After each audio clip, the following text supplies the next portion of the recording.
Pakistani air line کی air hostess کی Canadian airport پر گرفتاری کا معاملہ مزید شدت اختیار کر گیا۔ ایئر ہوسٹس کی حوالے سے کینیڈا بارڈر سروس ایجنسی نے انکشاف کر دیا۔ ذرائع کے مطابق قومی ایئر لائن کی ایئر ہوسٹس ہنا ثانی کو کینیڈین بارڈر سروس ایجنسی کی رپورٹ پر اسٹیمپ غیر قانونی طور پر لے جانے کے سلسلے میں گرفتار کر لیا گیا۔ حال ہی میں ذرائع کی جانب سے کہا جا رہا تھا کہ ہنا ثانی ایک سے زائد پاسپورٹ ساتھ لے جانے کے باعث گرفتار کی گئی ہیں، تاہم کینیڈین میڈیا نے اس بات کی تردید کرتے ہوئے معاملے کی نوعیت کو مزید سنگین کر دیا۔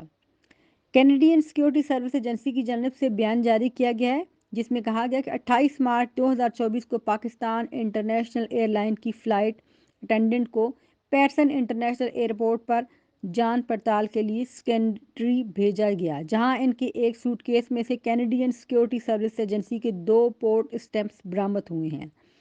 واضح رہے، پورٹ اسٹیمپ ربڑ کے اسٹیمپس ہوتے ہیں جو کہ بارڈر آفیشلز استعمال کرتے ہیں، جس سے ملک میں داخلے کی تاریخ اور مقام کا تعین ہوتا ہے۔ لاہور سے ٹورنٹو کی پرواز کی خاتون فضائی میزبان کے ٹورنٹو ایئرپورٹ پر حراست میں لیے جانے کی خبر 29 مارچ کو منظر عام پہ آئی۔ تاہم ذرائع نے دعویٰ کیا تھا کہ خاتون ایئر ہوسٹس سے مبینہ طور پر غیر متعلقہ پاسپورٹ برآمد ہوئے ہیں۔ ایئر ہوسٹس کی شناخت ہنا ثانی کے نام سے ہوئی ہے۔